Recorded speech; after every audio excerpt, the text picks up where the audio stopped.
Monday morning quarterback, Denard Robinson. Denard Robinson, shoelaces flopping in the wind, goes all the way to the end zone. Touchdown, Michigan. On the Big 1050 WTKA. And we are back, folks, here on the Michigan Insider on the Big 1050 WTKA, online at the Big1050.com. Sam Webb, Mr. Ira Weintraub on the other side, and joining us as he does every single Monday to break down the game that was for Michigan football, the man who was the signal caller for the maize and blue. Call him Shoelace. Denard Robinson. How you doing, Lace? All good, man. We in good spirits this weekend, Good spirits this weekend. I mean, you get a good win like that. I mean, you got to be in good spirits. I mean, that was a big win, and it was a great performance by Bryce. Yeah, man. They responded, Lace. We got to start there, man. It was one of those deals where you lose a game like that. I asked you what's practice like? Oh, yeah. You know, what's the interaction between play? Like, how did what's the vibe like coming off of something like that? And you said, hey, man, everybody it's accountability. Yeah. You got to look yourself in the mirror. You challenging your teammates, coaches challenging each other. They challenging players. This is a whole lot of, hey, man, we got to step up. And they stepped up. Yeah. You could tell this team took a look in the mirror. And by that performance, you could tell they took a look in the mirror and said, hey, what kind of team we're going to be? What's going to be our identity? And what we're going to hang our hat on and how we're going to defend the rest of the season. And you can see that the defense stepped up to the challenge. You know, they played against a great quarterback. I mean, I think is a good quarterback. And I think he's gonna be one of the future quarterbacks for the Big Ten. And when you watch him and you watch that team, because I watched him against Rutgers, and he looked totally different playing against Michigan. It seemed like our guys rallied to the ball. The defense rallied to the ball. Our quarterback, Bryce, played a great job, great game by just being him. It seemed like he was just playing within his game. He didn't have to do much. He didn't have to do way too much, and he didn't have to do way too little. He just played his game. And the Marsh brothers, they they stepped up big time, man. When I tell you they showed up and showed out, it's kind of cool to see it, man. Those young guys and see how they played this weekend. It was great to see. Yeah, man. It was, it was one of those deals where you really needed. I felt like early in the game, you were going to see how this team was going to respond. Right. We were going to know out the gate were it going to be in their heads what happened last week, right? Or they're going to come out and it's like, nah, we about to take it to these dudes. We gotta show y'all, yeah. And the first couple of signs, I was a little nervous because you had the drop pick six by Suge. Yeah. Oh my God. Come on, Sugar Hill, man. You know I always get on you, man. Come on. Yeah. I'm gonna have to call your pops and talk to him a little bit, man. Yeah. You got to get that. You got to get that interception, man. He don't let a couple of them drop this season, man. We got to get him on the ball machine. He's like, hey, Sam, I play defense, but he did play offense in high school. In high school, he was a phenomenal athlete, man. He played punt return, kick return. A little bit of running back, a little bit of receiver. Like, he did it all. He did do it all. He had the drop pick six. And then you had the miscommunication between Bryce and McCulley. Yes. On the first pass play of the game. Yes. And it's like, I don't know. But then they got it together real quick. Yeah, I mean, it didn't take long for them to get it together. And they was clicking on all cylinders this weekend. I mean, it was a breath of fresh air, like watching these guys play how they played this weekend. I mean, you could see that it had to be some player meetings. It had to be some player meetings. It had to be some captains talking to some coaches. I think that's you could tell that's what happened, and because it seemed like everybody was on the same page, and no matter where in the game they got back on the same page. So nothing kind of like deter those guys. So, Lace, one of the things that I think you have done a great job of is kind of giving us a feel for Bryce's progress. Like we can see that he is really good throwing on the run. Right. He is tremendous with RPOs. Right. That's his. He loves it. I mean, you could tell they put an RPO on just about every pass. I mean, every run play almost. It seemed like. Yeah. I mean, let's pause there for a second because like I could offer you a contrast. Because I think that, and I was talking to Borges about this. Mm-hmm.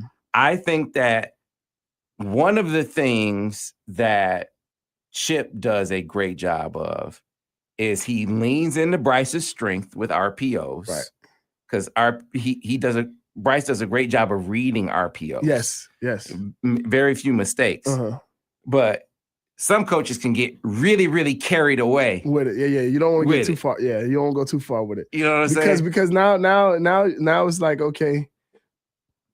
And most young quarterbacks that do this, and I'll say this: most young quarterbacks want to throw the ball. Mm-hmm. So he's gonna hold that ball in there just long enough for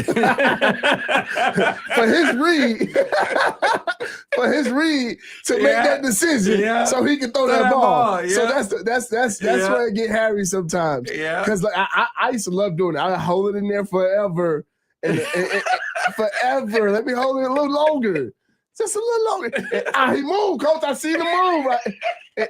And that's the thing you gotta. You gotta tell your young quarterback, hey, slow down, little man. Slow down, big man. Slow down. Right. And so that's one of the things that Rich Rod did a good job of teaching, coaching out of me a little bit, and Borges did a great job of like, get out of there, like give the ball, let's slow it down a little bit, So it's kind of cool to see, like, as a young quarterback, you want to put that ball in there, ride a little longer, and then flip your hips and throw wherever you're throwing the ball at, So. You have to find a happy medium, and you got to understand, like, hey, play within the game. So I try to ask play callers quick because as a non-play caller, a lot of it always seems simple, right?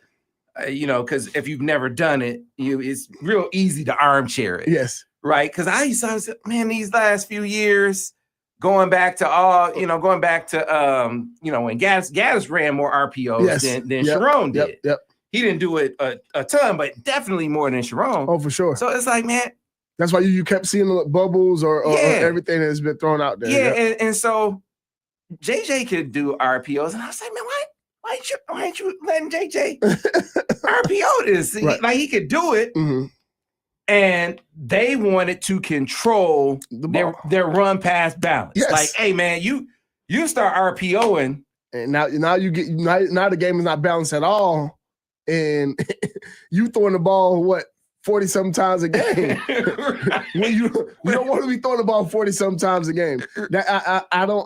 Unless you the area, you don't want to be throwing the ball 40-something times a game. Especially if you University of Michigan, run first. Yeah, it's really run first here. Yeah, they we are. It's in the playbook, but we ain't RPOing like that. So I was like, I really thought they should RPO, but that's beside the point. That's beside the point. Chip, I think, obviously you're trusting Bryce, read it right, and Bryce is reading it right. Because I got to look at it. I think on the RPOs, I think it was a pretty good split. Yeah, I think it was a pretty good balance of run pass. Mm-hmm. But he doesn't tag every. Right. You can't do that because you want to control the clock. First of all, that's a part of controlling the clock of time of possession and giving your defense time to rest. Mm-hmm. So like I was talking to Al Borges last week or whatever. We was talking and he was telling me, he was like, yeah, y'all had like one of the fastest paced offense. Y'all ran so many plays, but your defense played so many plays. Mm-hmm. So my freshman and sophomore year, we ran a lot of plays. We was like one of the top teams of snapping the ball within like 10 seconds or something like that. We get on the ball and we go fast. Well, now you're not controlling the clock, and now you're not controlling the game because now whoever running the ball more are being time, huddling up, taking time and slowing down the game and taking control of the game. That's the big part of it. So when he came in, they did a good job of us huddling, us slowing down the defense. Us slowing down, letting our defense get rest because we was the number one team in 3 and outs. So it's a happy medium when it comes to controlling the clock and running the ball. Because the point you made, because Chip is doing a really great job because he's not tagging all of these runs.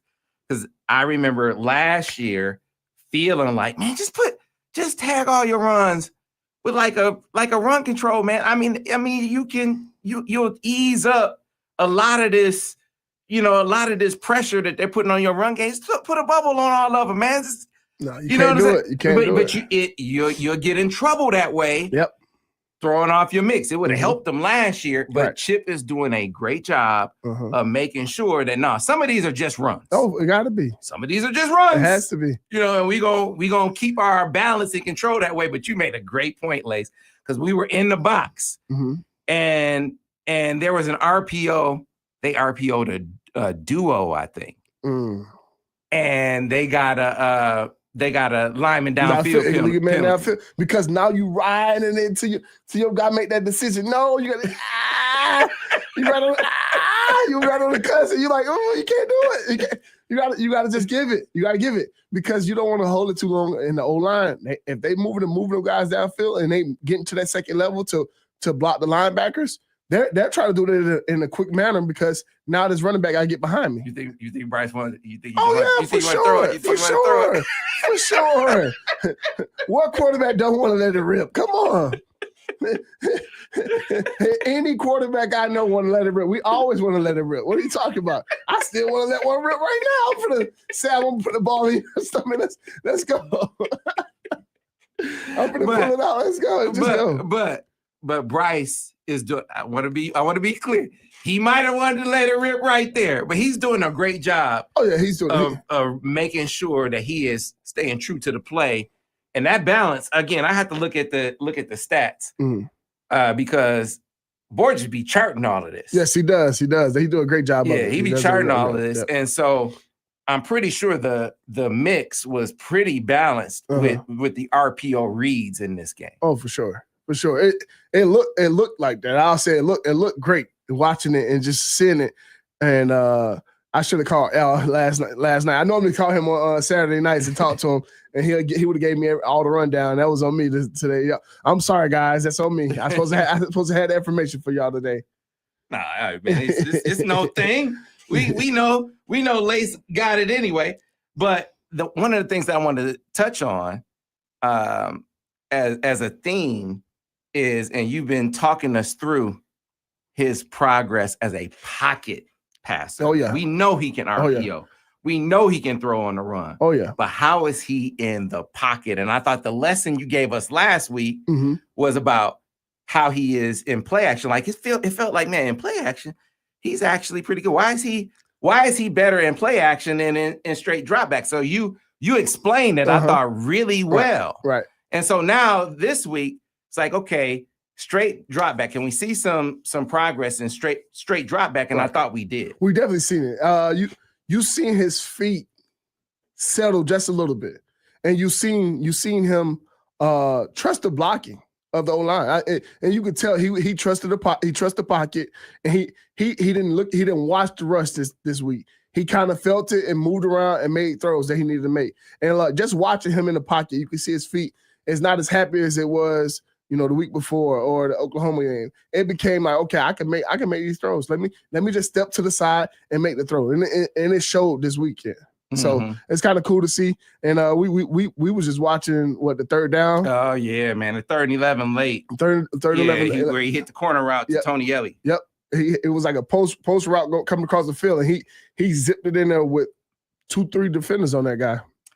And pressure coming in his face. Right in his face. And one thing you want to see your true freshman quarterback do is not panic when that pressure in his face and make a great throw. And that's what he did that game, that play. Like he literally sat there knowing he was gonna probably get hit, or the guy was really close to him, and he made the throw. Like that's one of the things that me and Devin always talked about is like, hey, I don't care if they're gonna blast me, but if I can make this throw for the team, I'm gonna take that hit and we're gonna make that throw. We're gonna stand tall in the pocket and make the throw. And that's what I teach my quarterbacks today. And that's what I watch Devin. Devin is crazy all the time. He got the young kids, the young go-getters, and the way he makes those kids stand in the pocket and make those throws. Like I watch Dante Moore all the time make those throws. He stand in the pocket and just make the throws. And that's what I seen Bryce do this weekend. He made that throw. Were you always that guy who stood in there and stared down the barrel, or did you have to grow into that? Oh no, I always had it. Yeah, I always had it. It's something it's either in you because you're not afraid of it. You're not afraid of it. You know what? You know I'm gonna take whatever it takes for the team, and I'm gonna make that throw. And once you do it, once you make that throw, that hit become less. Like you get hit and you're like, that wasn't bad. All right. And now like, we made a big play. The guy caught the ball, and I'm like, yeah, that's like you bounce back up and look at the defender like that wasn't nothing, little dog. Like come back again next time. Yeah, because I wonder how you get to the point where you're not distracted by how do you get to the point where you get a quarterback to not be distracted by the rush, to not look at the rush? He gotta have that dog in him. Like that's something that you can't we know coach. Bryce got that. Yeah, and that's what he showed. And that's what he showed. And that's what I tell people all the time. Like sometimes you can't coach guys and being able to not being scared to get hit. That's something that you either have because now you like, okay, I know I'm gonna get hit. I done took a couple of hits before, so I'm okay with it. Like let's take it and ride. And like that's one thing I seen JJ do a lot of. JJ he wasn't scared of it. And obviously you seeing this in the league right now. He's not scared of it. He's gonna sit in that pocket and make the throw. He's gonna sit in the pocket and get hit, and he's gonna get back up and be a warrior. That's what you want as a leader of your team. Because now your players. They hang their hats on it. They like, our leader is this type of dog. And so this what type of identity you want your team to have. Yeah, man. You know there are a couple of things that were noteworthy to me on that play. Okay, because early in the game, Bryce had a drop back. It was a clean pocket, very clean pocket. And he had it was a play hitch on the outside, and he had hitches on the outside, smash and two seams, right? Yep. And Tony Ellie, the tight end, was clean down the seam. He let it rip down the seam, and I think that's one pass that he throws like no other. Like watching him throw the seams. It's a beautiful sight. Like I always tell people, like, as a quarterback, you appreciate seeing guys throw the ball like that. And like when you can see that ball pop off the screen, watching it, like I was watching Micah Penix throw last night, and I keep comparing him to him because the ball, the way it comes out, it's different. And like when he throws seams, it's different. He's always accurate with the seam ball. And like when he threw that ball to him, and it was a timing. He was 1, 2, 3, boom, and he tried to bang it on him. And it was kind of cool to see that. Yeah, man. And that was, it was a great ball. So the protection was there. Mm-hmm. Bryce stayed in the pocket. No, the feet were good. The feet was clean. The throw was good. Mm-hmm. On time, on target. Boom. Everything was great. Yeah. Except he didn't hold on to the ball. I was like, oh, man. Yeah. One of the things you love about Bryce is his teammates have to love this about him because you never see him like, damn, how do you drop? You never see signs of that. It's always like, all right, let's go to the next one. So you get later in the game, who does he throw to? Same dude. And it was in traffic too. That's one of the ones like, okay, I still trust you, my man. Let's go. Let me let it rip and like he let it rip and he squeezed it in a tight hole. It was one of those passes that you say, okay, this is why he's NFL like bound. Like those are the throws that you always say, like, okay, if he can make these throws more often, he's gonna be a first round, no problem. Yeah, because in the post game, I was talking about this play, and I thought it was Zach Marshall because Zach Marshall. That's what I thought too when I seen it. Yep. Zach Marshall had a game. He right? had a great game. And so a lot of young quarterbacks, you think about yourself as a young quarterback, right. Lace. Hey, McCulley that's my guy. He makes big plays. Mm-hmm. Old boy Andrew Marsh made a one-handed catch in this game. He said he didn't know he made a one-handed catch till after the game. What's the guy named the DB from the Raiders? The Stickum. What is his name? We got to call him Stickum. That's how it looked like he caught that pass. It seemed like he had some Stickum on him, man. It just stuck to his head. It was one of those catches that I was like, Lester Hayes, Denard, Lester Hayes. Lester Hayes. That is a guy. That's when the ball touched him. I was like, whoa. I don't know if he knew he caught that pass. I was like, what in the world? I never seen nothing like it before. It just looked like it was like a magnet almost, like Yeah. So man. Lester Hayes, and like I was watching. It's funny because I was watching him, and they actually told him he couldn't wear Stickum anymore. They made it rude just because of him. That's what Andrew Marshall got. His hands are like crazy, dude. Yeah, man. And so and then of course, like we said, you had in the game, Marshall is going off. So a lot of quarterbacks, young ones, is going to go to the guys who they know have been balling. But he went to who was open. He went to where the read said, this is where you go with the ball. Yeah, yeah. And it was to Tony Ellie. Didn't think twice about it. And I was like, man, that just stuck out to me in that moment. Yeah. I mean, but when you practice with guys, they can catch the ball. You know what type of dude they are. And just one drop isn't you're not finna be like, you can't go back to him. You gotta be like, all right, I'm gonna play within the office. I know my guy gonna catch the next time I throw it to him. I know it. I got faith in him. I don't watch him do his thing all year, all training camp, all spring. And so we gotta just trust it. And I think that's what he did. He just stuck in that pocket, and I'm telling you, he throw one of the best seam balls in the country. Yeah, man. That was big. But the throw of the game, the throw of the season, to me, I know he thrown some great ones on the run, sidearm, all that stuff. That one, 3rd and 11, backing up, heating his face, corner route, in traffic, pinpoint accuracy. I think that's his best throw of the season, Lace. I mean, you the quarterback. You tell me what you think. I'm trying to think. Remember what Al said in the booth after he threw it? He said that's the best throw he's ever seen him make. That's about this season. That's about right. Because I'm trying to think like any other throw because like that was an NFL type window and throw. So like watching it, you could tell that it was like, all right, we got something special. And like you start seeing signs, and we already seen the signs with him, but like that's one of the ones like, hey, that's because like if you think about it, like look at that throw that JJ had against Ohio State to Roman Wilson. Mm-hmm. Like that's one of those windows that like, hold on, how did he even know that window was there? Mm-hmm. And that's what he did. It was one of those throws. Yeah. It was one of those throws. It was one of those throws, Yeah. It was one of those throws. Yeah, that was big time, man. Yeah. All right. So now critique him. We talked about all the good things that he did. You always talk about the things where you want to see improve. Right. So what was that part of it? I'll say this, and I think it's on both of the players. It's not just on one guy, but I would like to see Samaj and him get on the same page on that 4th and 2. Like on that 4th and 2,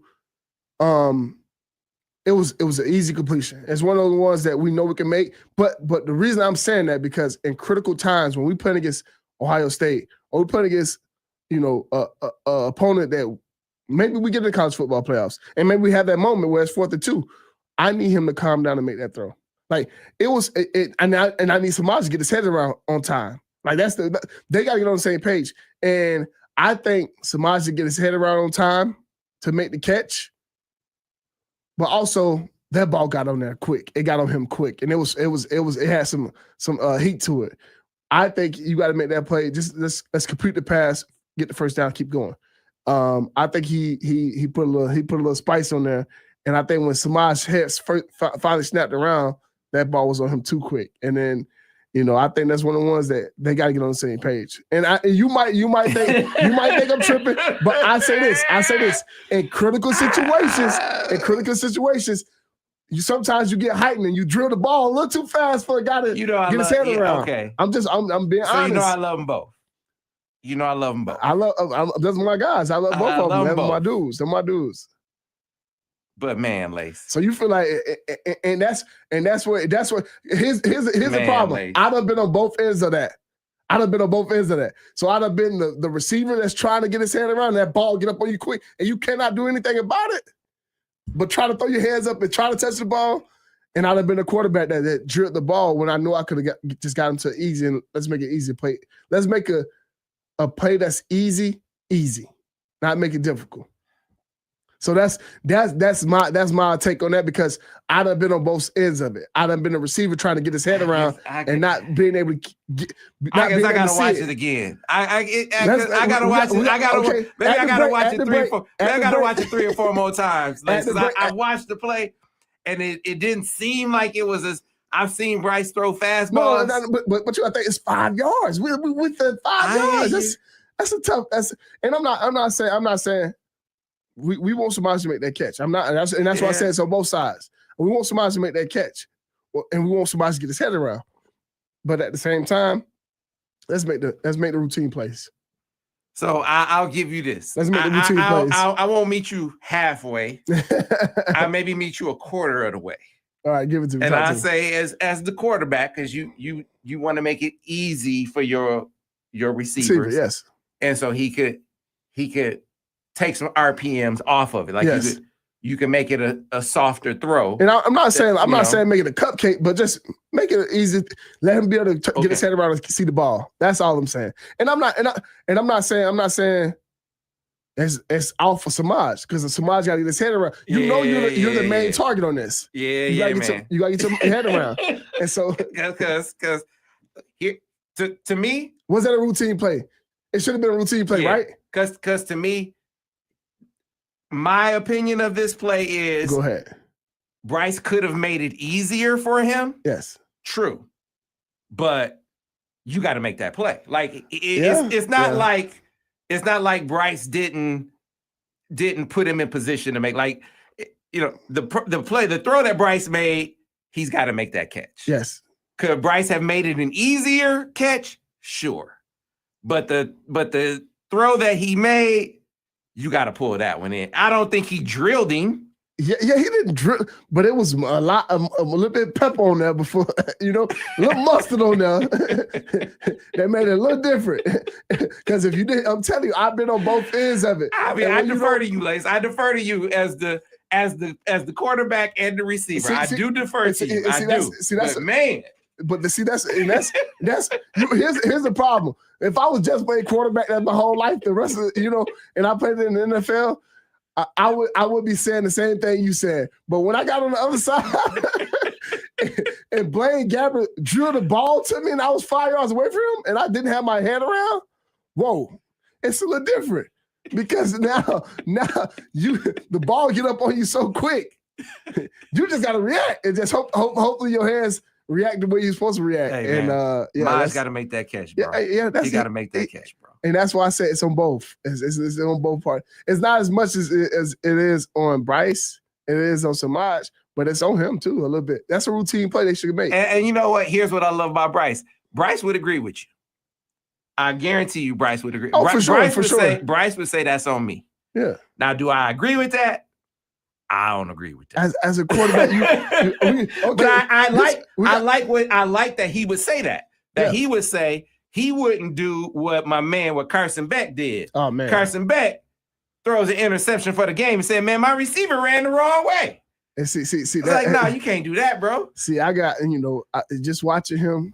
I watched Carson Beck since he was in high school. He was at Mandarin High School. I used to go to the games. When I was in Jacksonville, living in Jacksonville. So watching him, like it's different. Watching him, you could tell like he gonna struggle when he start having them turnovers, and that's the thing. I think that's going. He's gonna make Miami whoever they're gonna be the rest of the season if he play well. If he don't, and how he rebound off this game is gonna be big.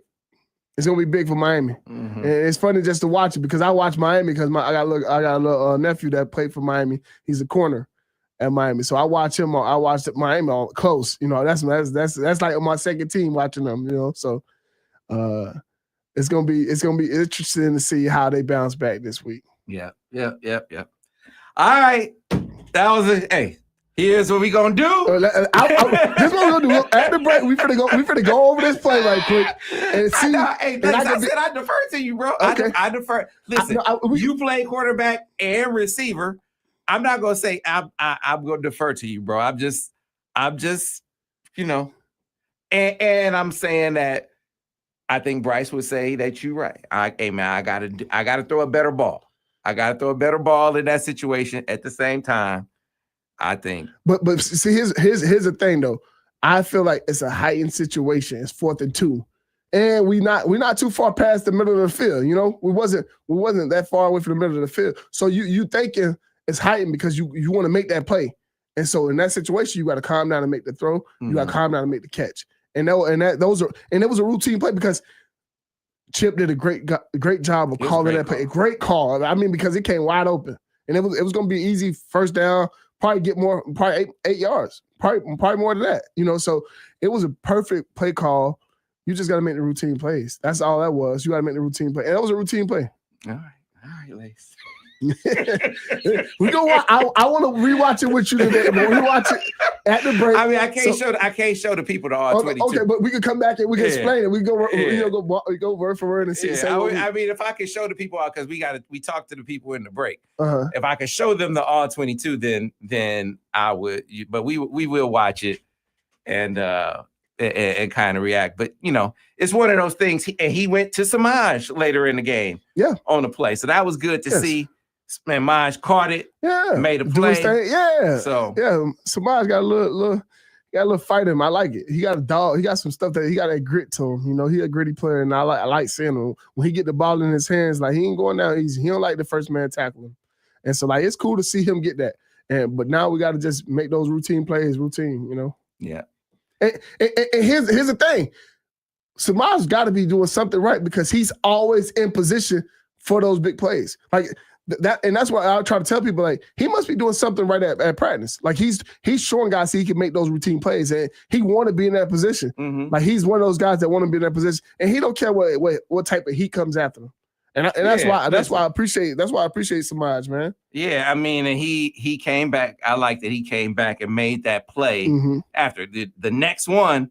I thought had something on it. Right. It's still the next one has more on it than I think the one that he. But his head was around. That's the thing. His head was around. So like on that first one, his head wasn't around to catch that. But that's the only thing I was thinking about when I seen that play. I watched it 3 times and I was like, he got to take a little bit off there, just a little bit, a little bit of spice off there. You know, a little bit of mustard off. You know. Yeah.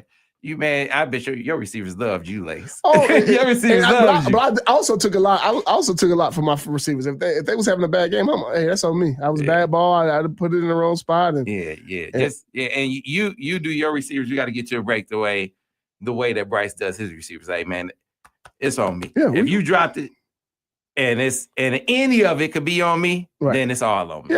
Yeah. And that's what he does too. Facts. So anyway, we got to get to a break. As we do, folks, got to tell you, the Monday Morning Quarterback brought to you by our friends at Golden Limousine. Golden Limousine, all across the country, Michigan rides on Golden, and you can too, from Detroit to Ann Arbor and beyond. Join the teams, businesses, and communities that trust Golden for safe, professional transportation. Visit goldenlimo.com to book your ride now. We got to get to a break. Back on the other side here on the Michigan Insider on the Big 1050 WTKA, online at thebig1050.com. Clear on the radio.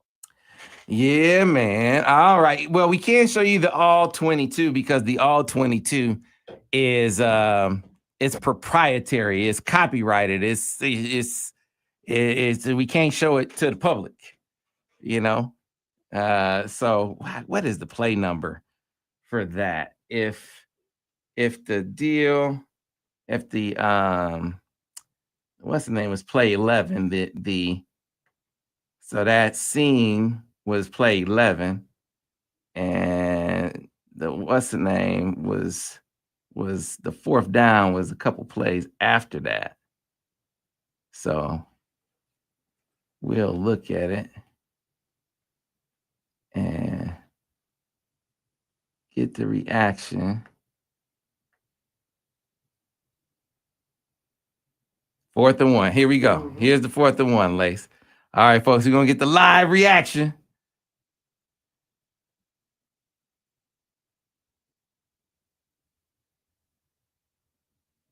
Come on, Lace.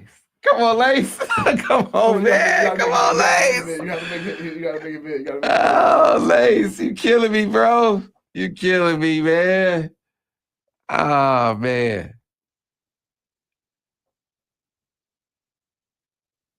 You think that's too hard? Lace.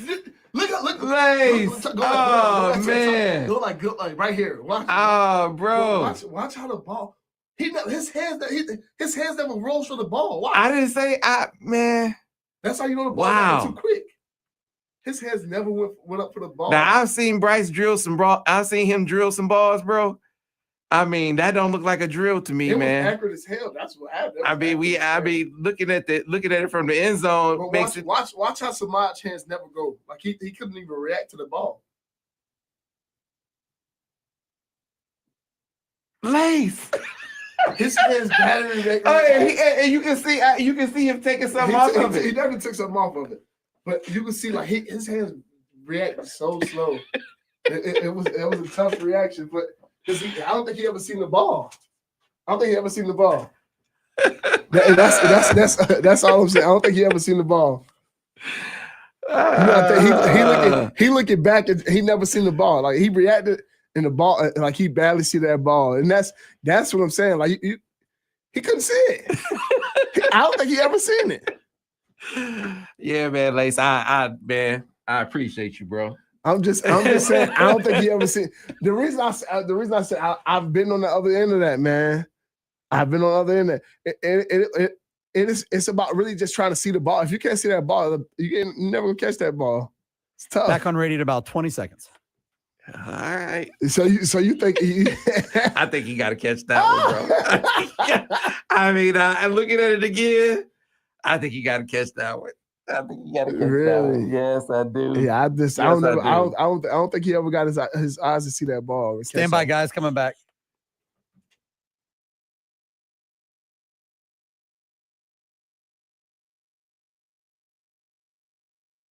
Monday morning quarterback Denard Robinson. Denard Robinson, shoelaces flopping in the wind, goes all the way to the end zone. Touchdown, Michigan. On the Big 1050 WTKA.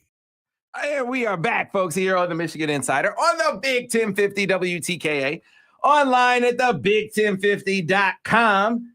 Monday morning quarterback brought to you by our friends at Golden Limousine. Golden Limousine International's diverse fleet will have a solution for your every need, ranging from motor coaches to SUVs. Trust Golden to get you to your destination safely, on time, every time. Discover your perfect vehicle at goldenlimo.com and book with Golden now. Guess what? Hey, so my man Jeff Bile, okay, that's my guy. hit me, and he said, so Jeff, his son, and then your man Justin, they're gonna be hitting the Lions game, and they looking to ride on Golden. Yeah, they're going Golden this weekend. Those my guys right there. Yeah. Oh, so they hitting the Lions game tonight. Yeah. All right, it's gonna be a good game tonight. Yeah. That's gonna be a great game. Who you? All right, I know you threw it through. Come on, man. Okay, but who do you like tonight? Like who you think really gonna win this game? Lions. Okay. All right. I'm just. I see now, especially after question. Tampa Bay came and you know they got him. They got him. It was an uncharacteristic performance for the Lions. Lions win that game and they threw it. They tried to throw it like 50 times. It was kind of out of character for them. Lions got something for them. Now they're gonna be without Brian Branch in this game. Lace, So you think?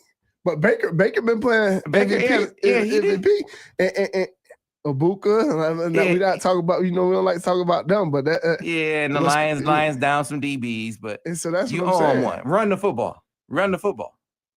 That's what it is. You said run the football. Lions didn't run the football against them last year. Okay, that's the difference. They're gonna run the football on them this year. Really? Yeah. So that's what you're going with. That's what I'm going with. Okay. They learned their lesson now. Don't try to put Jared Goff in a position where you got to throw it 50 times in the game. You do that. You take care of your defense. Play offense or play defense with your offense, son. So you saying the offense is gonna carry the team tonight? I'm saying the offense is gonna help the defense. I think Aiden has got to be a factor. Lee McNeil's supposed to be back, so we'll see. That's gonna be a good game. I grew up a Tampa Bay Buccaneer fan. Okay, so that's where you coming from. I was wondering where this energy was coming. I grew up a Tampa Bay Buccaneer fan. Warren Sapp, Warren Dunn, Derrick Brooks, John Lynch, Mike Allscott. So I grew up Sidney Rice, all those guys. I grew up watching those dudes play. I was wondering where that energy was coming from. So watch. So it's hard for me. I'm now Jacksonville type. Duval. Y'all know it's always love Duval. So that's where I'm at now. But growing up, I grew up a Tampa Bay Buccaneer fan. So it's funny because I went to the that was 2 years ago that they played the playoffs. Bucks versus Detroit, and so I was in a conflicting situation because I grew up a Tampa Bay Buccaneers fan. Hey, and by the way, Board just said the issue with you as a receiver was you had bad hands. First of all, I played quarterback, so no quarterbacks have bad hands. We all have good. If you play quarterback, you can catch the rock. That's one thing for sure. So boy, just chill on me. And here's the problem why boy just think I had bad hands. I had all the nerve problems, man. My hand was like this. It was close. So when he see me trying to catch the ball, I had one hand. So I was trying to catch the pass with one hand. So he seen the Denard that couldn't catch the ball because I had one hand, basically. Yeah. So man, like I said, you've done a great job, Lace, of talking us through progress, the progression of a young quarterback, and he took a step. Yes. Last week as a pocket passer. You got to continue to take steps. I think that this team took a step in terms of how you bounce back emotionally from a big letdown. Right? Now you got to sustain some things. Right. Because you're about to face a team in Michigan State. And so now I want to step into this arena. You don't want to play down to this competition. And I think that's the biggest thing. And you don't want to get caught up in this and tempers flaring because this is a rivalry. This is their Super Bowl for their year. Like you gotta still hold on to your goals that you have for the season, and you gotta look at this opponent as they're somebody in our way, and we gotta knock them off. I think that's the biggest thing. Their mindset got to be that's another roadblock, and we gotta go attack it and finish the season. And this is bragging rights for the state of Michigan, and so. You got to keep Paul home. I think that's the biggest thing. You got to keep him here. He can't leave Ann Arbor. So that's the biggest thing. We don't even want him to. He got to come back to Ann Arbor and be here. This is home. So and you got to protect that. Those guys, they and it's funny because it seems like they get up for these rival games. Like watching the Nebraska game, they got up for that game. They played well. They played well against Nebraska. Michigan State has only ever really been good. When Michigan was down. I'm just telling you. Don't say that because I was a part of the down years. I understand, Lace. I understand. But I will say this. Kirk Cousins, they was pretty good, man. I give my hats off to Kirk Cousins, Le'Veon Bell. They at that time they was Jarrell Worthy. Those guys, they was tough. And the thing is, it was through their identity. They was very, very, very gritty and just the way coach had them playing, he picked the right guys to play at Michigan State, and I don't think they have those type of not these kids that you have now, but I don't think they have those type of kids that they had before. But you raise a great point.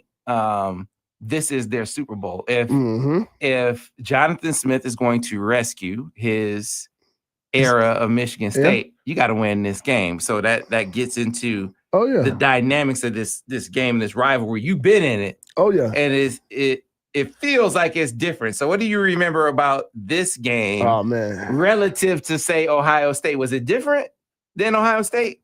See, here's the thing for me. I always had respect for Ohio State. So like for Ohio, like when we played them, it was always respect. For Michigan State, I feel like they felt like we disrespected them, and then we didn't care for and we didn't treat the rivalry as such as we treated the Ohio State game. And so for me, this game became a problem with me. But after my man tried, it became like, nah, like I'm taking it personal. Like it was very personal. My senior year. My senior, I took it very personal. And I was like, we can't lose. Because they out physical us my junior year. They really out physical us. Oh, it's more than that, Lace. And it was, my man tried to break your neck. It was after plays. It was dirty stuff that was happening that whole game. Even Devin got some of it after I went out the game for a play or two, and they did some dirty stuff to him. So it was a lot, and I think it was coached on that. And I don't care what nobody said. It was coached to do that because it was too many players doing dirty things. You know what I'm saying? Like it was after the play, after the whistles, and they didn't care about getting the flags. And like one thing about it, if a coach cared about you getting the flag, you wouldn't do it. And so that's why I didn't have respect for Michigan State. It's just because of that reason they did extra stuff after the play, after the whistle, and dirty stuff, and I punches, all that stuff. Like we play football, brother. Like if we want to go there, we could do that. But like between the lines, let's play ball. Let's play ball. Let's see if you're better than me. And they didn't do that. So my senior year, I was like, it's personal. It's personal. It was personal. It was no way I was gonna lose that game. No way we was gonna lose that game. And like Taylor would tell you the same thing. Taylor knew it was personal. It was very personal. I told Taylor some things. I was like, hey Taylor, first play of the game, we got to do this. Like we going after him. And I want him to know it's gonna be a long day. It's gonna be a long day in his office, and we're gonna make sure we win this game. And that was my whole. I didn't care. I don't think we scored any touchdowns that game. I think we kicked all field goals. Yeah. And so what was the game, like 12-10 or something like that? But I knew we was gonna win that game. I knew they wasn't gonna beat us. I was trying to do whatever it took to win that game, and that part was one of the games I probably forced a lot of stuff. Like I was trying to do more than what I needed, but I was like, we can't lose this game. So in the comparison with Ohio State, you said you always have respect for them. There's respect. Was there not the same kind of dirty stuff going on? No, dirty. It wasn't dirty stuff like that, and that's the thing. Like we could play in between the whistles and go. We gonna do a little. You chirp probably before the game, chirp after the game. It was some of that. You know, you chirp before the game, after. But within the whistle, we played the game the right way. And like we fought, we went hard, we went at each other, and we probably talked a little bit of trash here and there, but it wasn't after the whistle plays that happened there, and that's why I always had respect for them because of that reason. Like if you could, they beat us, you beat us fair and square. I could take a beating when you beat us fair and square, but when you start doing dirty plays, I can't respect it. You know, so that was the thing for me. And once that happened, now I'm triggered. Now it's time to go. You know, so I think it was the biggest thing. Especially when in that dirty game where he tried to rip your neck off. Yeah, really, it came down to if y'all just get that one play. Yes, yes. So I hate to take you down. Oh, I hate to take you there. Oh my gosh! But can you? I mean, it's years after the fact. But can you tell the folks about the play that I'm talking about and what happened? We're just gonna kill my man. Oh man, B Moore, don't get mad at me. B Moore, it's my boy. It's my boy Brandon Moore. I mean, he played at Trotwood. He's my dude, and so don't get mad at me. So tell the folks, because some young kids might not know this situation, but so we're going to score to tie the game. I think it was 21-14 at the time, and we're going down to go score the game. Probably score, but because we ran a trick, it was like a trick play. Mm-hmm. So I was supposed to fake the ball and put the ball behind my back. And this was after y'all had been down. Yeah. And so this is a comeback. This is us coming back. And we probably were like on a 25-yard line. It was close. We close to go and score. We could probably get a field goal or whatever. So we do like a liberty play almost. And I put the ball behind my back. And coach told the tight end, Brandon Moore, hey, just make the block. Like, don't worry about anything. Just block this guy. He's the only guy that can see the ball. Everybody else is not going to see the ball at all. He's the only guy that can see the ball because the way my back is, the way the ball is at, he's the only one that can see it. And the guy came open, but by the time I was able to turn back around and try to make the throw, Brandon Moore had missed the block. He didn't block the guy. And so he came scot-free. So the guy that Borges told him to block, he didn't block. No. And I asked Borges to verify this. I'm telling you, I can remember this play vividly in my head because I had no chance to make a move or do anything because I had to like set the play up, and I trusted my guy to make the block. And obviously, Brandon Moore made a whole bunch of great blocks for me throughout my career. But that just this one play in particular, you know, he didn't make the block. Yeah. And so by the time I see him, I'm rushing back and trying to make a throw, and he tackled me and sack. All right. Well, that's going to do it for this part of the show. If you have questions for Shoelace, save them for overtime. We'll get to them right now. For those of you listening to us on the radio, we appreciate you. Thanks a lot for your time. That's going to do it for the Monday Morning Quarterback, brought to you by Golden Limousine International. Golden Limousine is the go-to for travel in the Midwest with premium vehicles and professional chauffeurs. Golden sets the standard for safety and style. Michigan rides on Golden. Visit goldenlimo.com, and you can too. We'll see you tomorrow here on the Michigan Insider on the Big 1050, online at thebig1050.com.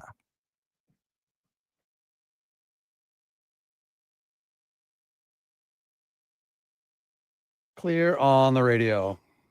All right, folks, if you have questions for Lace, get them in now. If you have questions for Lace, get them in now. I have not logged the questions from earlier in the show, so I won't be able to go back in. If you ask any non-super chat question, only questions from earlier in the show that I'll be able to get are the super chatters.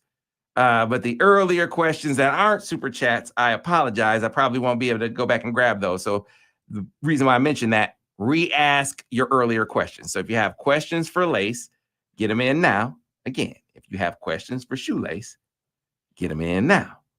All right. So Lace, I want to start things off by asking you about Michigan State, your best and worst memories from the rivalry with Michigan State. My best memory is, so here's the funny part. D'Antonio said, hey, yeah, Denard is not faster than Martinez. He's not faster than Martinez. But when we played against him, my senior, when we played against him, the whole defense all start taking angles up. They never even went, never went towards me. They all ran at an angle to catch me. So it was like funny to see that, because even Coach Borges will be able to verify this too as well. He did all the talking within the week before we played him, right? He's like, yeah, he's not that fast. I think Martinez, the kid at Nebraska, is a little faster than him. And so me and Borges, we go back and watch the film. And I'm like, everybody's just like, the first thing they do as soon as I get to the sideline, everybody's at the angle going up. And it's like, no, we're not letting you beat us.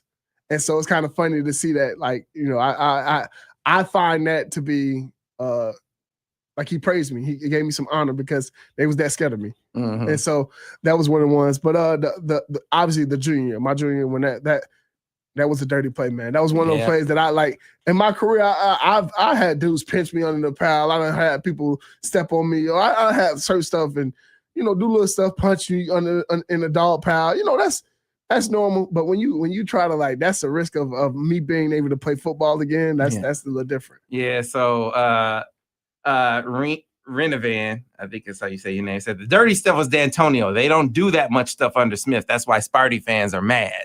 And but that was the identity, and that helped them win games. They helped them win games. And that's true. That is so true. What did my man say? That's the coach of Pitt now. 60 minutes of unnecessary roughness. Is what he said. Unnecessary roughness. Yeah, he was proud of it. I remember that. Oh yeah. It's like, hey, he wanted his dudes to get those penalties. Yeah, and that's some coaches live off that, you know. And then they had the tunnel assault where they were swinging helmets and all of that. Come on, man, come on. Like that's the stuff. Like you see stuff like that. Man. All right, let's go to the questions now. First, get this super chatter in. Nathan Tuckfield says, Saturday was my first game at the Big House since Denard was the quarterback. Wow, great to be back in Michigan. Wish you boys the best. Thanks for that, Nate. Appreciate you, Nate. Appreciate that. All right. So Mike Dunn says, Denard Robinson, what can Bryce do in his first game against Michigan State to make the game not close? Oh, play like he played this past weekend. I mean, if he played like he played this past weekend, it's gonna be a long day for Sparty. I mean, I think it's gonna be a long day for those guys. So I think if he play composed like he played this game and take his time and make the right throws and make the right plays, I mean, play on time, that's gonna be it. I think playing on time. I think trusting the O-line and getting that growth to happen in the pocket like he's been doing. I think that's gonna be big for us, or big for him too. All right, let's go to the next question. This one from Hardequin 245 says, "Hey Denard, on the RPO where Crippen ventured a little too far, is that play doable with him having to get to the second level, or does that RPO take too long to develop with his role on that play?" That's an interesting question because they're RPO in a duo. That was something that we were talking to Borges about in the box. Yeah, because when you double team it, you're gonna move the guy faster, and then you try to get to that second level quicker because you double team to the backers. And so you can't ride it as long as you want.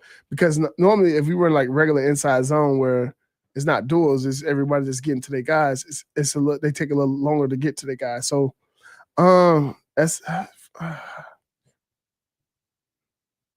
Now, are you thinking about that as a quarterback? Like, we RP on a duo. I gotta get out of this mesh a little quicker.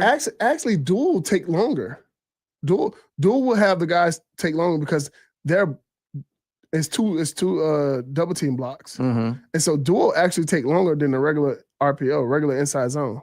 So duel is actually you want to do it to duel a little more because duel you double team it up to the backers, right? And so those guys have to get the guy moving to the backers. So that's why you can ride it just a little longer than if you're doing a regular inside zone.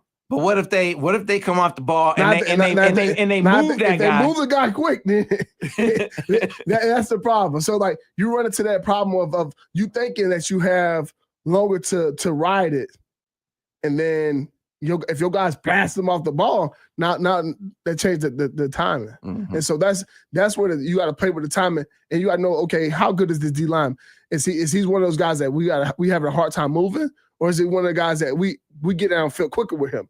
And so that's one thing that you got to learn within the game too, though, because if you're doing duel and we pushing them off the ball, then you have less time riding that ball in the pocket, in the belly of the running back.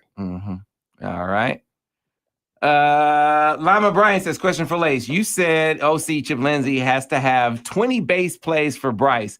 Did the Washington game show you that he's done that? Yes. And I think he's if you see, like, the tight ends are starting to be a big factor of the game. Yeah. And I think that's the biggest thing. Like when you have those tight ends in the game and they're moving guys, they're blocking guys, or they're running downfield making these good catches. Like Marshall showed up this weekend. And even though Marlon wasn't there, it was, we had our tight ends make plays this weekend on that 3rd 11, He completed to a tight end, So those things are big for our team because it's a big target. It's great to have a big target going across the middle because now the catch radius is huge and the target is bigger, So I think that's the biggest thing. You give him a nice size target across the middle. That's a young quarterback best friend. Like Travis Kelce going across the middle for Patrick Mahomes was big for him. His game elevated. Obviously, you had Tyreek Hill to be the back end to go deep, but like when you have a guaranteed big target across the middle, like your safety blanket, that's always good for a young quarterback. Okay, I just want to show you. Now there are a lot of people on that whole exchange about it's too hard or it was just right. But you did have somebody who had your back, Lace. So I want to show that. Okay. In the chat, you did have somebody have your back. So Jay Rouse said, the fact that you're talking about the ball being too fast, simply think, is this an issue for Bryce or not? Yes, it is. I would agree he throws short balls at times a bit too quick. Do you have to catch it? Sure, but Bryce made it difficult to catch, period. Now, again, I'm not in agreement there. You don't agree with that. I don't agree with that. But to the broader point, do you think that touch on short throws is something that he's gonna have to work on? Okay, he's gonna have to work. And I said because it's not to the point where it happens often, but it happens, and it's not a bad thing. It's not a bad thing because it's an easy fix because we done see him take some off of it already before, and so either he's gonna have to learn how to take some off, or his receivers gonna have to learn how to catch those type of passes. And once you're around it a lot more, you can catch it. You can start catching it. But if you haven't seen it as much, because think about it, last year they didn't have somebody that could throw the ball as hard and as fast as he could. Like they didn't have that same type of arm talent on the team last year. Honest truth. And so now they have that talent. Like it's different to see that type of arm talent. And when that ball spin off, it's different from a lot of other quarterbacks in the country. Here's a question for you, Lace, a good one. Thanks for the super chat. Mission Forward 3 says, Lace, what was your most memorable run for a TD? Got a lot of them, bro. Oh, man, I never thought about that. I never thought about that. Oh, man. I never thought about that. You know, I think people say more things than me. Like my They said that's like asking Wilt, what's my favorite woman I done knocked out? I got so many. Yeah, so many. I like my mom and my son's grandfather, Dexter James. He loves the Ohio State one. The one when the two guys tried to hit me and I ran through them, and right before halftime I scored a touchdown. They love that one because there's two guys trying to hit me and I run through two guys, and that's one of those ones that like those two people mean a lot to me. So when they talk about it, it's kind of cool to see that. This is an interesting question. Maurice Clark, 8408.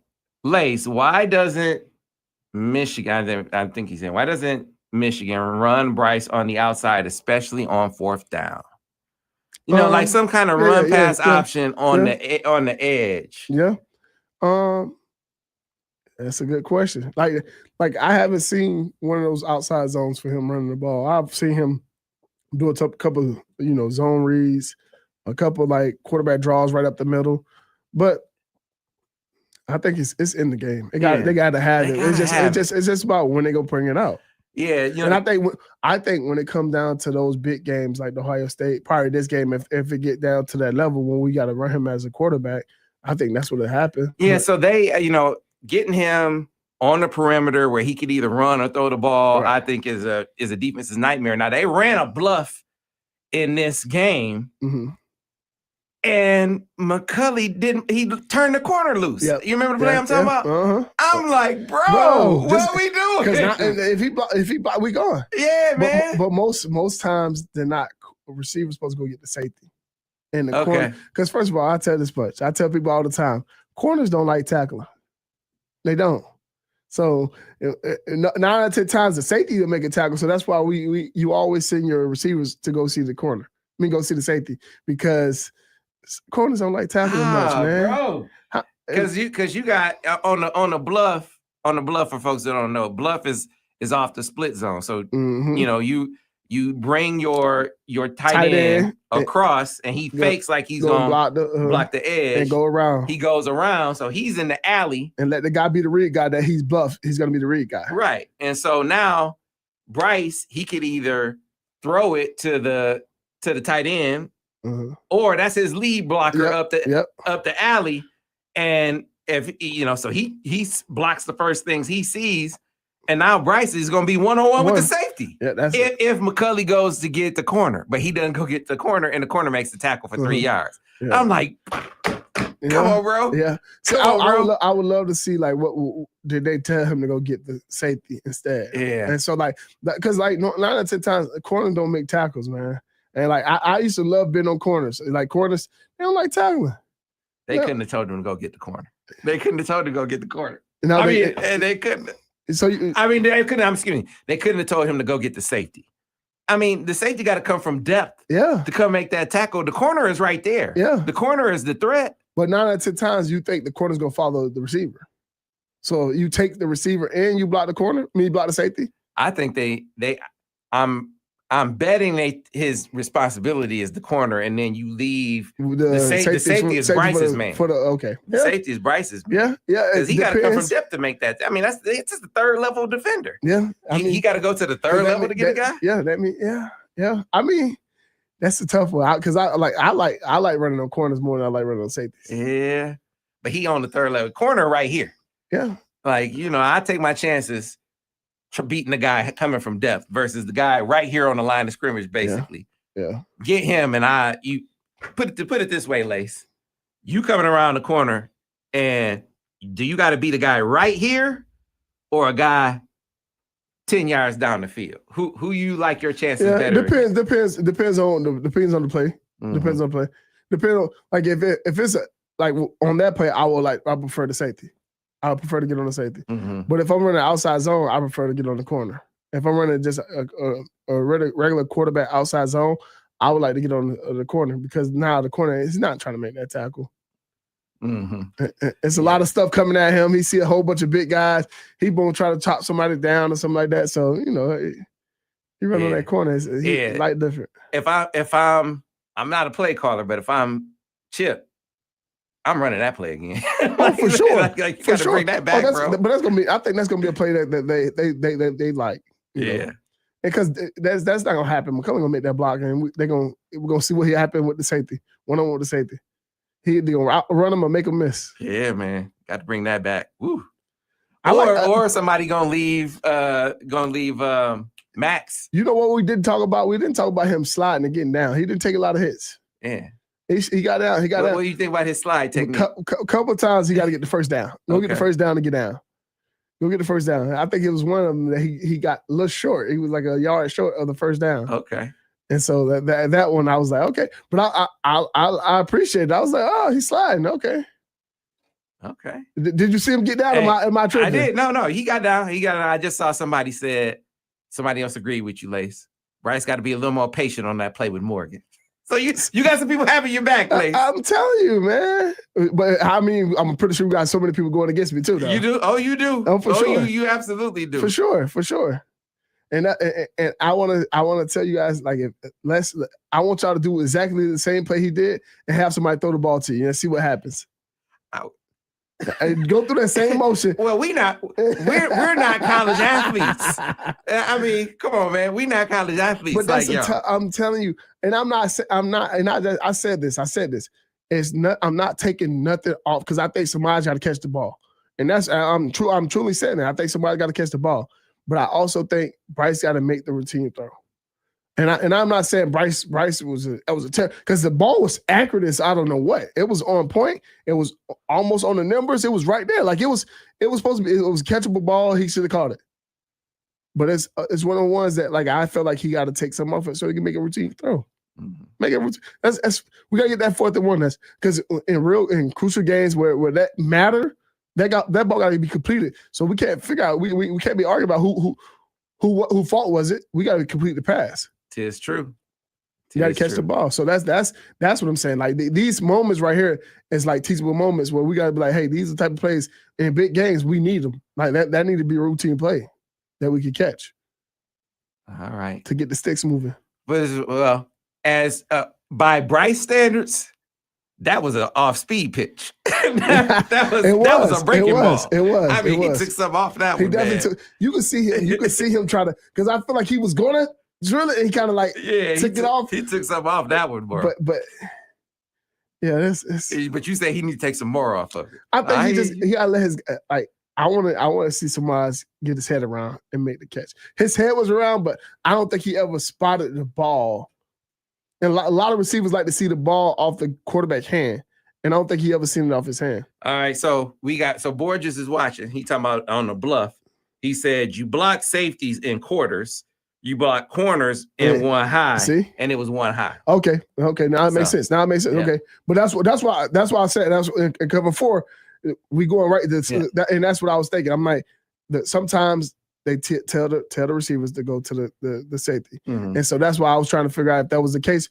But now he cleared it up for us. He should have blocked the corner. Go get the corner. Because now that buff he's going up to the second linebacker, the linebacker or something like that. And now we off to the races. Because now if you got a middle of the safety, he said it was cover 3. He got a middle of the safety. He got to take an angle at me, and I could make a miss, whatever I want to do with it. Mm-hmm. So yeah, he got to make that block on the corner, and that's out the gate. Mm-hmm. Yep. All right, let's go back to the questions for Lace. Some good questions today. There's good questions every week. So let me not say that. The next one is from. You already gave us your favorite Michigan State moment, so you can check that out. Just wanted to give shout out to NA3 Rock. He gave us that. You can check that out in the chat rewind. Tackling was better this week. Sean 647. It was for sure. It was big. It was big, and you could tell the guy who got a C on his shoulder showed up big. Derek Moore showed up big on defense, man. He's a captain. He showed up big this weekend. Well, he had 2 sacks this weekend. Yeah, Derek Moore. Yeah, at least 2 sacks, and was just to me, his overall physicality in the game just stood out. But he was a beast out there. But that's what I told you. They had to have players meet where the guys was led, and I think Derek probably said, "I'm going to set the tone this week, and I'm going to be the guy that y'all can follow." I don't know if that's what he said, but it looked like that's what he said. I'm going to put this hard hat on, and what Coach said, we're going to be a gritty team, blue collar, and that's what he did.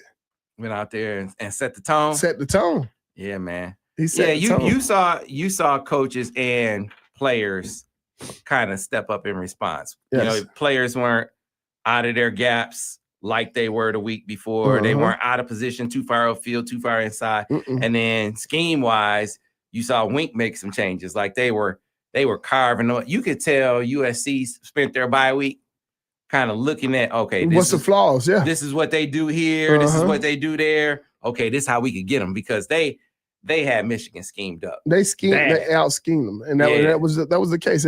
And some teams, like you said, they come off the bye week and they got a chance to spend 2 weeks on you. And they had them schemed up bad. They was ready for everything. Yeah, they were. Yeah, they were. And that's the beauty of football.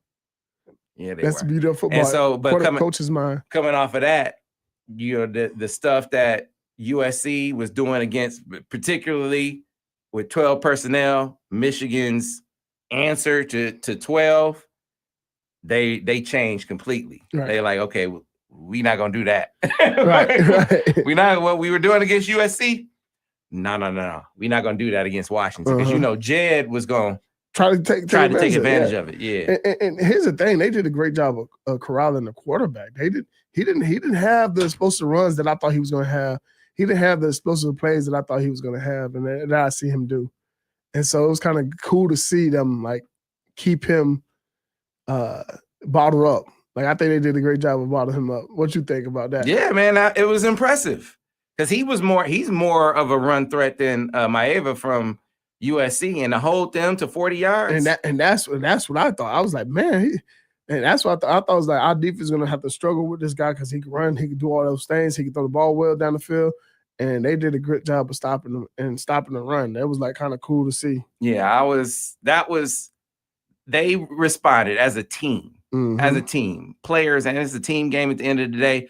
When you win a big game, it ain't just the players, it ain't just the coaches. When you lose a big game, it ain't just the players and it ain't just the coaches. Yeah, you know, it's both of you got outplayed, you got outcoached. And shout out to those linebackers, man. Roller, he played a game, man. You had those guys out there playing ball, like they was playing ball. Yeah, so they stepped up, man. You got give them a ton of credit. Give him a ton of credit. And just the young guys getting interceptions. He threw 3 interceptions this weekend. Yeah, and Derek, I was just looking at what he had a forced fumble in the game. Who are you talking about, Jimmy? No, I'm talking about Derek. And in addition to his 2 sacks, he had the forced fumble because he just ate my man alive. On that play on a decleater, as I called it. But to get back to the questions for Lace, DJ Corn said, I've been listening to MMQB since 2018.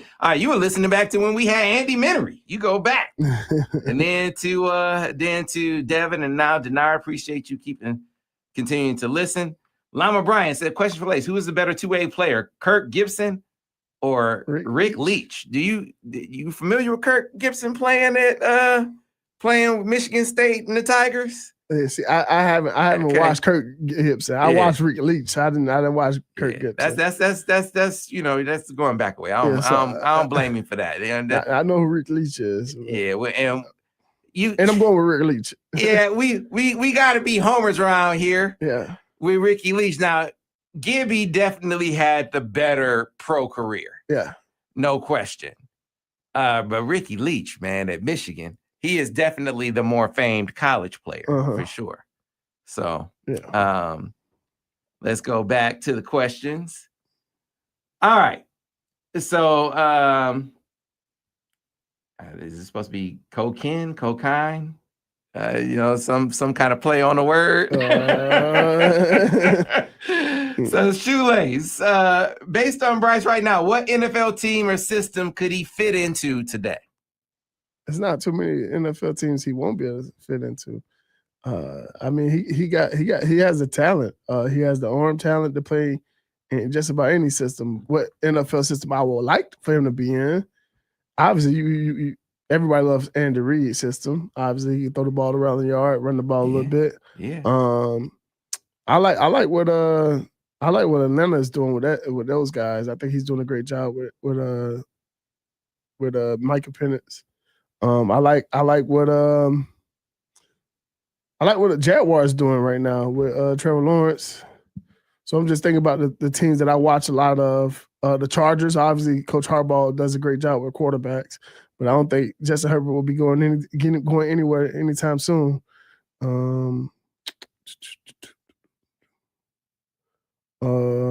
If he go to Philly, he would enjoy being in Philly. Because he's gonna hand the ball off. And you got two receivers that's unbelievable. Yeah, but you know what? I just think the thing about Philly is Philly lines up and they just say, we better than you.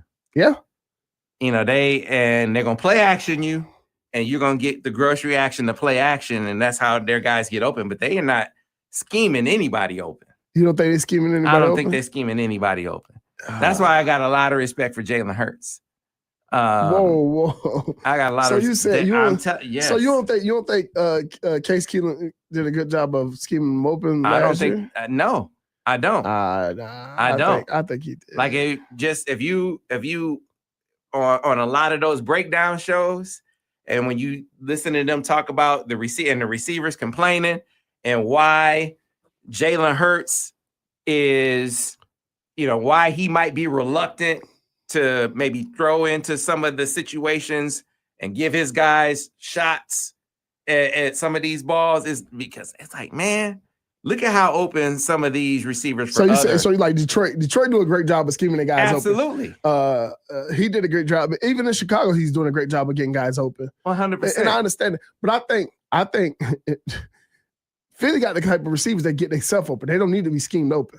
Like those guys are one-on-one beat. Like if you play them one-on-one, they're beating you. Like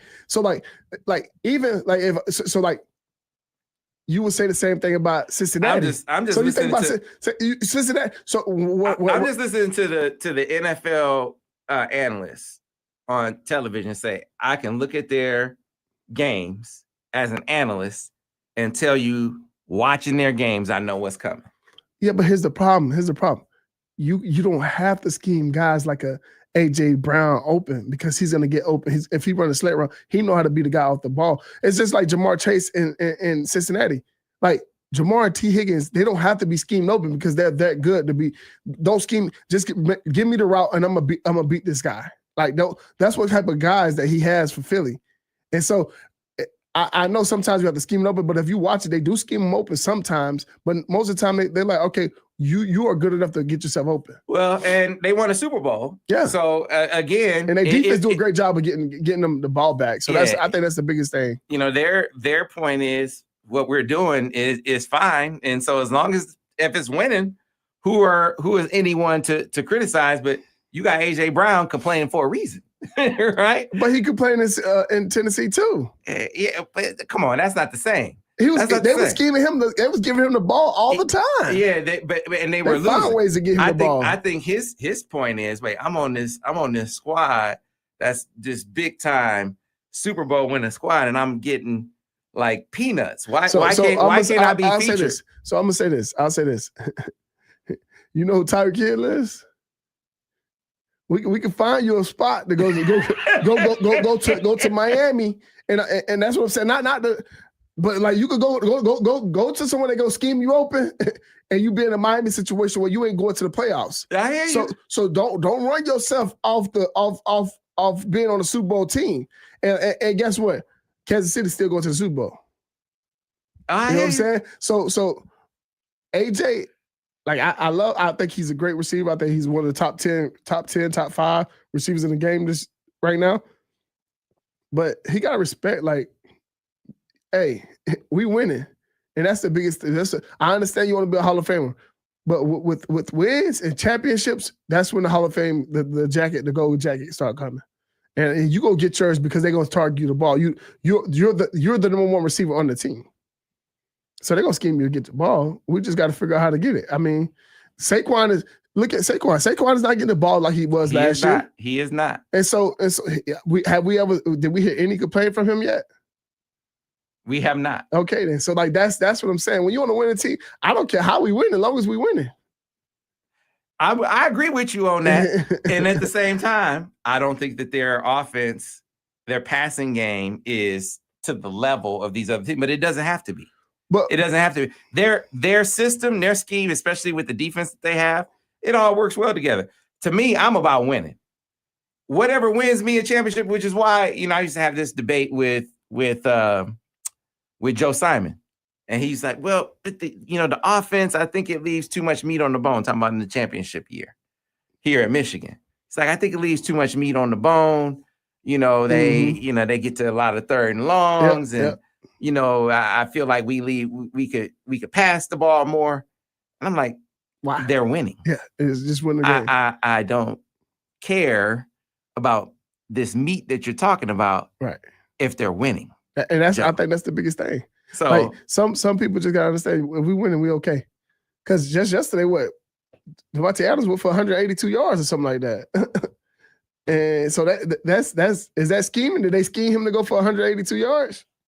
So again, like I said, they do a great job with teams are always going to have gross reactions to their run game. They don't have to do what other teams have to do to scheme. To scheme open as often as other guys, but at the same time, when they face a team that has a good secondary, that's like that can really get up in them. You don't think Minnesota had a good secondary? I think that Minnesota, they got a great scheme. They got a great defensive scheme. They got good safeties. They got 2 good safeties, Harrison Smith and Metellus. They got 2 great safeties, good safeties and Pro Bowl safeties. And yeah, I didn't even see the is what's the name back from injury? Harrison Smith. Yeah, I'm talking about up front as far as their pass rush is concerned. I know they had some injuries that they were dealing with, and then I was going back to the game that they lost a couple of weeks ago to Denver, and it was Denver, and then they lost after Denver. They lost to in the game immediately after that to I'm trying to remember the game that they lost the week after that. They lost 2 games. You talking about Philly, right? Talking about Philly. Philly lost to. I want to get back on Michigan. Philly. Okay, sorry. Philly lost to Broncos and the Giants. And the Giants right after that. They should have lost to the Giants, but and it was like, man, what's going on? Why can't they put up stats? And then of course they bounce back. And of course, I think that they are good enough to be repeat guys. But you got these issues that they have right now with these offensive lows. So let me ask you this question, because I think the only team that could probably and this early in the season, so we don't know who's going to end up where, but I feel like the only team in the NFC that could play with the Eagles is Detroit. Right? That's what you would say. So if they play in the NFC Championship, you don't think their receivers could beat Detroit Lions DBs? Yeah, I think here's the thing for the Lions, and they got to get healthy at DB. Okay.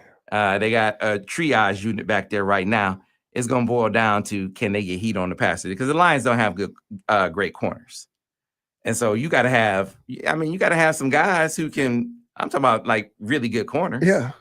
If you don't have really good corners, you're gonna have a long day. And so that's what I'm saying. So like, you don't have to scheme when you have receivers that's like that. Yeah, but their point. Okay, we're gonna go in circles. Let's go back to Michigan. Okay, I want to get back to. All right, let's get back to Michigan. Let's get back to it. All right. I just love to talk about football, and NFL is tonight. It's a great Monday night football game. So All right, Denard, what are you, in your opinion, what are the next steps in Bryce's development? That's from Brian Miller, 8178. We talked about it last week. We talked about it this week, and I think he's starting to take the steps in the right direction on his feet in the pocket, being able to move around the pocket and seeing the rush. Feeling the rush instead of seeing it. So don't take his eyes from down the field and moving around the pocket without taking his eyes from down the field. I think that's the biggest thing for him. Trusting his O-line and being able to move just the slight steps in the pocket and making the right throws instead of coming off the taking his eyes down the field to make a throw and try to move around, like basically breaking the pocket instead of trusting it. So I think that's the biggest thing he got to work on his pocket presence and being able to have great pocket presence, being able to move around the pocket and make throws. So once he makes the 1, 2, 3 reads, his feet are doing it with him and he's making the right throw. So sometimes it might be the middle getting pushed so he can back out just a little bit and just get away from it, or he can step up in the pocket while the guy's coming around the hook, And so that's the biggest thing that I think he needs to start developing, and I think he's taking the right steps in the right direction now. Like from last week to this week, it looked better. And you could tell he felt comfortable in the pocket. All right, let's go. Get a few more in. Scott Patton on Facebook says, Shoelace, is Bryce too young to check plays? I wouldn't say he's too young, but if he's not ready yet, it's okay. I feel like that's something that you have to be real comfortable right now. And I can tell he's not comfortable yet because he's not making a mic check. Like I haven't seen him make the mic check. Mm-hmm. Like he's not telling the O-line who's the mic. I see the center making a mic check. And so when you see that, you could tell that he's not ready to make those type of checks yet. Mm-hmm. And so like those little things that you will develop as you get older, as you get to the point of like I could make the mic check. I could tell you where the blitz is coming. I could tell you, hey, like I used to always be able to like say, okay, rip, and that's when I'm sending the three. The center, the guard, the tackle to the right. Or I could say River Lake. So that means I would be sending the guard. If I say River, that means I'm sending the left guard, the center, the right guard, the tackle, all to the right because it's 4 guys coming from that side. And so you got to understand if you don't understand that defense and the concept that's happening and the protection, if it's 2-jet, 3-jet, if you don't know that protection and you can't do that yet, that's okay. I mean, because that's something that you learn after you learn the playbook, after you learn just the basics of the coverages and certain blitzes. And then once you start understanding the blitzes and understanding the protection and what call goes with what, like Rip and Liz will be my quick game protection. We'll do that in quick game, and we want our guys to hurry up and get to the guy, and we're gonna make things happen. River Lake is something that our guys gonna have to bump over there to that, and it's a developing. So we know the blitz is coming from the right, and I put River on it, and we know we got 4 guys coming, and if they end up bringing somebody from the left, I know I'm hot off that guy from the left because I have nobody to protect me on that side, only the left tackle. So those little things that he's got to start developing. And I don't think as a young quarterback that's something that you want to put on his plate this early. All right, so man, we got a couple more.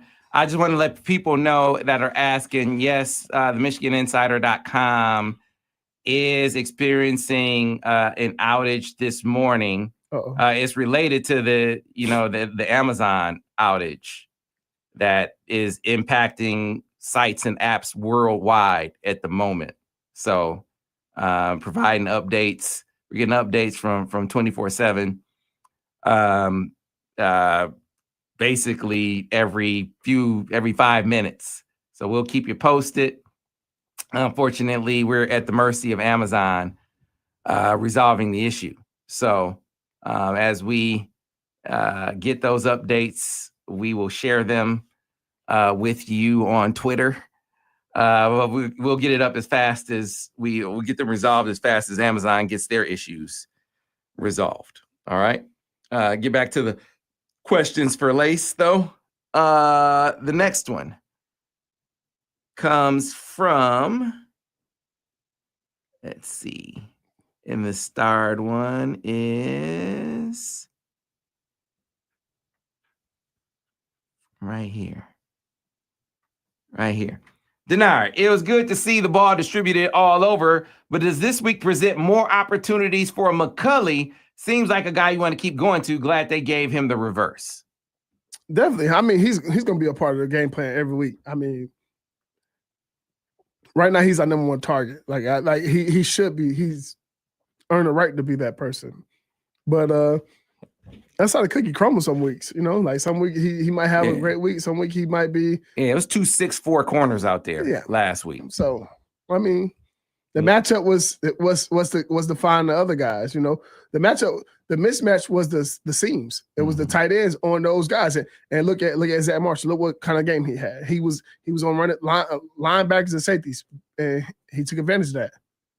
I was happy for him because Zach is a great kid, man. Just being around him for the time being there. I mean, he's a great kid.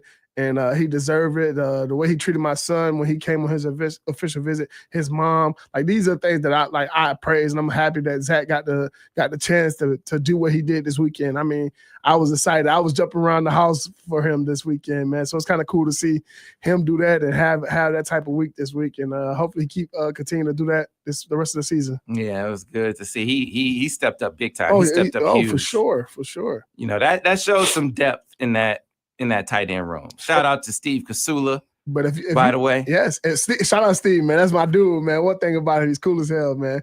And one thing I'll say about Zach, man, he's the same guy every day you see him. He's gonna have a smile on his face, and he's gonna have a enthusiasm like that unknown to mankind, as Coach say, you know. And like watching him do what he do, and the way he played, and the way he attacked practice, the way he attacked life, it seemed like that's the way he is all the time. And it's kind of cool to see him have a great game this season. I mean, this past weekend. All right.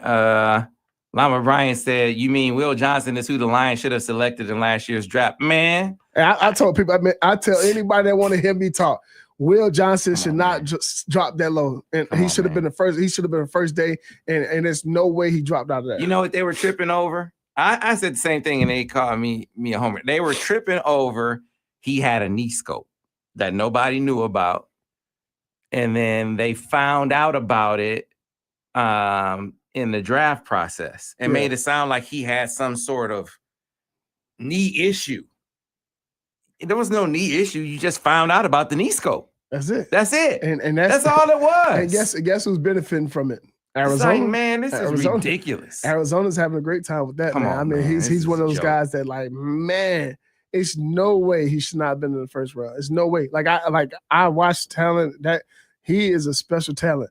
And like him and Mikey Sinister, they both supposed to be the first round. To me, my opinion, man. The way what they bring to your team, the professionalism, the type of talent, the type of the will to want to be great.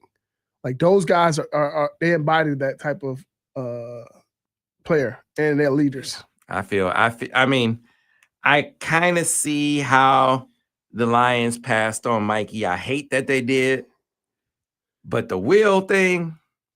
Bro, you could have had two Michigan. They never left the state of Michigan. They could have stayed in the state of Michigan. Oh, that's a tough one. You got Hutchinson and Will Johnson. Whoa, whoa, man. And you know that's a different type of pride, yo. Both them dudes are better than the first round corner. I digress. I digress. I won't belabor the point. Yeah, we will call it a day. We will call it a day from right there, and say with that the game against Michigan State. Just your keys to the game on the way out, Denard. Play on time. Do not let this game become a game. Like don't make this a game. You gotta take it to them early and often, and let them know who's who. You know, I think separate yourself from these guys, and I think that's what Michigan need to do. Separate themselves from the guys as they got the same records as them. They need to start separating themselves from a lot of people, and because they have the talent to do that. And this weekend, that's what they need to do. And the key is play on time with Bryce. Run the ball. I think we got to be physical. And defense, go tackle. Just make the routine tackles and play physical how y'all did this past weekend. And I think this is gonna be one of the games that we can just walk away and we'd be happy about it. I think I'm thinking about going down to Lansing. I don't know, man. I might be with Sam this weekend. Going to Lansing. Hey, man. Lace, I wanna take this time as we go out to say, man, you do a great job at this, bro. Appreciate it, man. I want y'all to know Lace was a little nervous.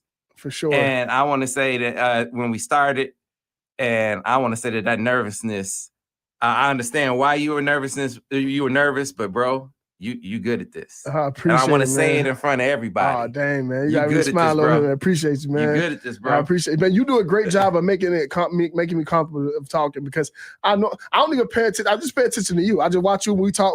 It's like we're in the barbershop having a good conversation and just being critical of good things that we see on the football field and critical of things that we don't like that we see on the football field. So you make me comfortable, and I appreciate you for being that for me. And I appreciate you, Sam. Yeah. All right, folks. Until next week, we'll see you on the next edition of the Monday Morning Quarterback. Stay tuned.